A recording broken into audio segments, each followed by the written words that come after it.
ये कहानी शुरू होती है इराक के रेगिस्तान में, जहां जंग तो खत्म हो चुकी है लेकिन मौत की खामोशी अब भी हवा में घूम रही होती है। दो अमेरिकन सोल्जर्स शेन मैथ्यूज और उसका स्पॉटर एलन आइजक एक पाइपलाइन कंस्ट्रक्शन साइट पर भेजे जाते हैं, जहां कॉन्ट्रैक्टर्स और सिक्योरिटी गार्ड्स एक स्नाइपर के हाथों मारे जा चुके होते हैं। दोनों सोल्जर्स पूरे 22 घंटे तक उस साइट को बाइनोक्यूलर से ऑब्जर्व करते हैं और उन्हें सब कुछ शांत लगता है। मैथ्यूज को लगता है कि शायद स्नाइपर सबको मारकर वापस लौट गया है। वो डिसाइड करता है कि अब एरिया क्लियर है और वह साइट को इन्वेस्टिगेट करने के लिए नीचे जाने लगता है, लेकिन आइजैक जो उसका साथी है उसे मना करता है। वह कहता है कि जरूर कुछ गड़बड़ है। मैथ्यूज इस बात को टाल कर वहां से निकल पड़ता है और आइजैक से ये कहकर नीचे जाने लगता है कि तुम पीछे से स्कोप से मेरा ध्यान रखना। अब मैथ्यूज वहां पहुंचता है और देखता है कि चारों तरफ लोग और आर्मी की डेड बॉडीज पड़ी हुई हैं। पहले तो उसे लगता है कि शायद इन वर्कर्स और आर्मी वालों को इराक की आर्मी ने मार डाला होगा, लेकिन तभी उसकी नजर इस बात पर जाती है कि जितने भी लोगों को मारा गया है उन सब के हेड पर ही वार किया गया है। ये देखकर मैथ्यूज को समझ आता है कि ये सब किसी प्रोफेशनल स्नाइपर का ही काम है। अब ये सब देखकर वो थोड़ा घबरा जाता है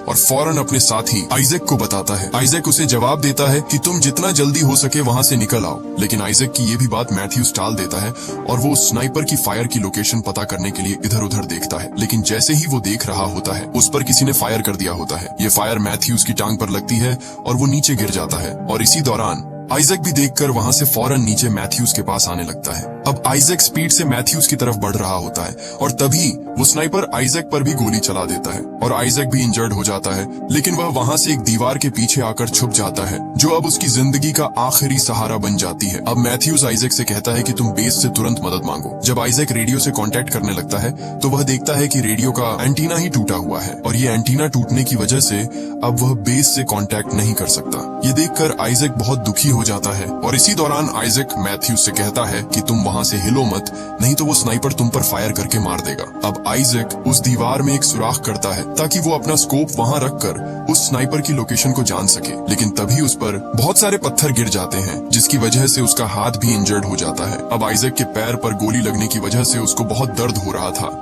और वो अपने पैर से गोली निकालने की कोशिश करता है। गोली तो आइजैक के पैर से निकल जाती है पर उसको बहुत दर्द होता है। इस दर्द की वजह से आइजैक भी वहां पर बेहोश हो जाता है और थोड़ी देर बाद जब आइजैक को होश आता है तभी उसके ईयरफोन पर एक आवाज सुनाई देती है। उसे ये लगता है कि बेस से कोई उससे राब्ता करना चाह रहा है। आइजैक उस ऑफिसर को अपने बारे में सब कुछ बताता है और ये कहता है कि हम यहाँ पर डेंजर में हैं और हमें सेफ्टी बैकअप चाहिए। और वो ऑफिसर आइजैक से कहता है कि तुम हमें अपनी लोकेशन बताओ और वो ये भी कहता है कि तुम जहाँ पर भी हो वहाँ पर खड़े होकर फायर करो। अब आइजैक को ये अजीब लगता है कि ट्रेनिंग में हमें ये सब करने से मना किया गया था और इसी दौरान आइजैक को ये समझ आ जाता है कि ये बेस से ऑफिसर नहीं है बल्कि वो स्नाइपर है जिसने हम पर गोली चलाई है। अब आइजैक को ये पता चल जाता है कि वो कोई और नहीं बल्कि वही स्नाइपर जूबा ही है जो कि मेरी लोकेशन के लिए मुझे खड़े होने को कह रहा है। ये सब करने से आइजैक मना कर देता है और इसी तरह आइजैक उस स्नाइपर से बात करते करते अपने स्कोप से उसकी लोकेशन को फाइंड करता है। अब वो स्नाइपर आइजैक से बात करते रहने के लिए कहता है तो आइजैक उसे मना कर देता है और तभी वो स्नाइपर आइजैक को ये कहता है कि अगर तुमने मुझसे बात नहीं की तो मैं तुम्हारे साथ ही मैथ्यूज को मार दूंगा। और ये सुनकर आइजैक उस स्नाइपर से बात करने लग जाता है। अब वो स्नाइपर आइजैक से उसकी फैमिली के बारे में पूछता है तो आइजैक उसे मना कर देता है और आइजैक अब उसे कोई भी जवाब नहीं देता तो वो फिर से मैथ्यूज को मारने की धमकी देता है, लेकिन फिर भी आइजैक उस स्नाइपर को आगे से कोई भी जवाब नहीं देता। अब आइजैक ये सोचता है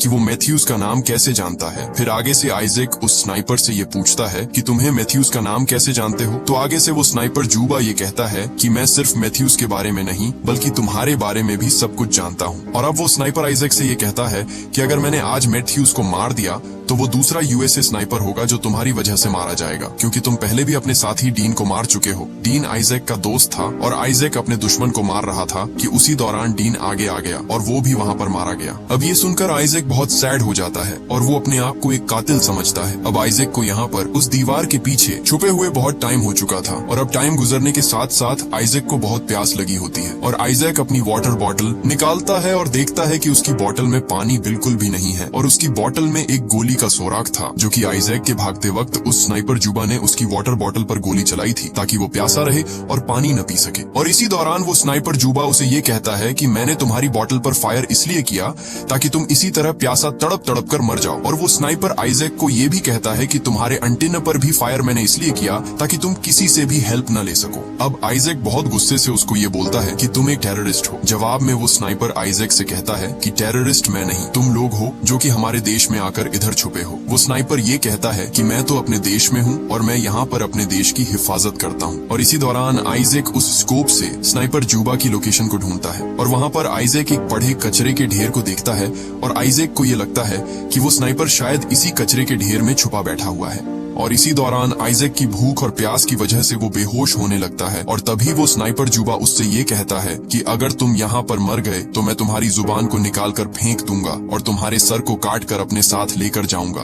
अब जब आइजैक को होश आता है तो वो उस स्नाइपर की एग्जैक्ट लोकेशन को ट्रेस करने के लिए अपने हेलमेट और अपनी स्नाइपर गन से एक फेक पुतला ऊपर करता है ताकि वो स्नाइपर जूबा उस पर फायर करे और आइजैक उसकी एग्जैक्ट लोकेशन का पता लगा सके। लेकिन आइजैक का ये प्लान भी फेल हो जाता है और वो काफी सैड हो जाता है। अब उसी दौरान वहाँ पर तेज हवा चलती है और बहुत सी मिट्टी उड़ रही होती है और इसी का फायदा उठाकर आइजैक वहाँ उस जगह से भागकर एक सोल्जर का बैग और रेडियो उठाकर वहाँ से भागता है। लेकिन वो स्नाइपर जूबा पीछे से उस पर फायर करता है, लेकिन आइजैक टाइम पर अपनी जगह पर आ जाता है और वो बच जाता है। और जब आइजैक उस बैग को ओपन करता है तो पानी की बोतल उसको मिलती है और कुछ कैंडी भी, जिससे वो अपनी भूख और प्यास को थोड़ा कम कर लेता है। और जब वो रेडियो को देखता है तो वो रेडियो भी पूरी तरह काम नहीं करता। इसी दौरान आइजैक के ईयरफोन में एक आवाज सुनाई देती है। वो आवाज आइजैक को मैथ्यूज की लगती है और उसे पता चल जाता है कि मैथ्यूज अभी भी जिंदा है। और ये सब देखकर आइजैक थोड़ा खुश होता है और मैथ्यूज से ये कहता है कि वो स्नाइपर जूबा एक कचरे के ढेर में छुपा है। और ये सब सुनकर मैथ्यूज अपनी स्नाइपर राइफल की तरफ धीरे धीरे जाता है ताकि वो स्नाइपर जूबा उसे देख न सके। और इसी दौरान आइजैक से एक मिस्टेक हो जाती है। वो जिस वक्त मैथ्यूज से बात कर रहा था वो सारी बातें वो स्नाइपर जूबा भी सुन रहा होता है, क्योंकि आइजैक उस वक्त अपना रेडियो बंद करना भूल जाता है। और वो स्नाइपर उससे पूछता है कि तुम किससे बातें कर रहे हो। तो आइजैक उसे ये कहता है कि मैं अपने मरने के लिए भगवान से बातें कर रहा हूँ। और उसी वक्त मैथ्यूज इस बात का फायदा उठाकर उस स्नाइपर जूबा को मारने के लिए उस कचरे के ढेर पर फायर करता है। तो आगे से वो स्नाइपर जूबा भी उस पर फायर कर देता है, जिससे उसका शोल्डर डैमेज हो जाता है और वो फिर से गिर जाता है। और वो जल्दी से आइजैक की तरफ बढ़ रहा होता है और इसी दौरान वो स्नाइपर एक और फायर मैथ्यूज पर कर देता है, जिससे वो फिर से बेहोश हो जाता है। और ये सब देखकर आइजैक और भी सैड हो जाता है, क्योंकि उसका दोस्त मैथ्यूज उसके सामने ही मारा जा रहा है और वो रोने लगता है। अब उस स्नाइपर जूबा से आइजैक ये कहता है कि हमें यहाँ से जाने दो। और जूबा ये कहता है कि तुम जब तक मुझसे बातें करते रहोगे तुम बचे रहोगे। और इसी दौरान आइजैक उस स्नाइपर जूबा को ये बताता है कि जब वो दुश्मन को मार रहा होता है तो वो डीन उसके आगे आ जाता है और उसी जगह पर उसकी मौत हो जाती है। और ये सब उसने अपनी फैमिली से झूठ बोला था कि उसको टेररिस्ट्स ने मारा था। और इसी दौरान उस स्नाइपर जूबा से बात करते वक्त उसे रेडियो से कुछ हालचाल सुनाई देता है और वो फौरन रेडियो के पास आता है और उस रेडियो पर उसे सुनकर लगता है कि उससे बेस से कांटेक्ट किया जा रहा है। तो वो खुश हो जाता है और इसी दौरान उसे ये पता चलता है कि वो स्नाइपर जूबा उसके बेस के ऑफिसर से कांटेक्ट कर रहा होता है। वो खुद आइजैक बनकर उन बेस वालों को यहाँ पर बुलाता है कि वो आएं और हमें यहाँ से ले जाएं, क्योंकि यहाँ पर सब ठीक है। अब आइजैक को ये समझ आ जाती है कि ये जूबा ऐसे ही करके सभी अमेरिकन सोल्जर्स को यहाँ पर बुलाकर मार देता है। और अब आइजैक को थोड़ी देर बाद होश आता है और वो फौरन मैथ्यूज की स्नाइपर राइफल को अपने पास ले आता है और तभी देखता है कि दूर से 2 हेलीकॉप्टर्स आ रहे हैं। और इसी बात का फायदा उठाकर वो उस दीवार को गिराकर उस कचरे के ढेर पर निशाना लगा लेता है और तभी वहाँ से कुछ फायर चलते हैं और आइजैक फौरन वहाँ उस कचरे के ढेर पर फायर करने लगता है। अब आइजैक को ये लगता है कि वहाँ पर कोई नहीं है, तो वो खड़ा हो जाता है और वहाँ से कोई भी फायर नहीं होता। और ये देखकर आइजैक समझ जाता है कि वहाँ पर अब कोई भी नहीं है और वो स्नाइपर जूबा भी मारा जा चुका है। फिर वहाँ पर आइजैक के बेस वाले आ जाते हैं और आइजैक और उसका साथी मैथ्यूज भी अभी जिंदा होता है और उसे भी वहाँ से रेस्क्यू कर लिया जाता है। और आइजैक उन सोल्जर्स को ये कहता रहा कि वहाँ पर कचरे के ढेर में वो उस स्नाइपर को देखना चाहिए, लेकिन उन सोल्जर्स ने उसकी बात नहीं सुनी। और इसी दौरान वहाँ पर उसी कचरे के ढेर से फायर होने लगा और एक एक करके सब सोल्जर्स मारे गए और हेलीकॉप्टर भी क्रैश हो गया। और इसी दौरान आइजैक और उसके सब साथी वहाँ पर मारे गए और ये मूवी यहीं पर एंड हो जाती है।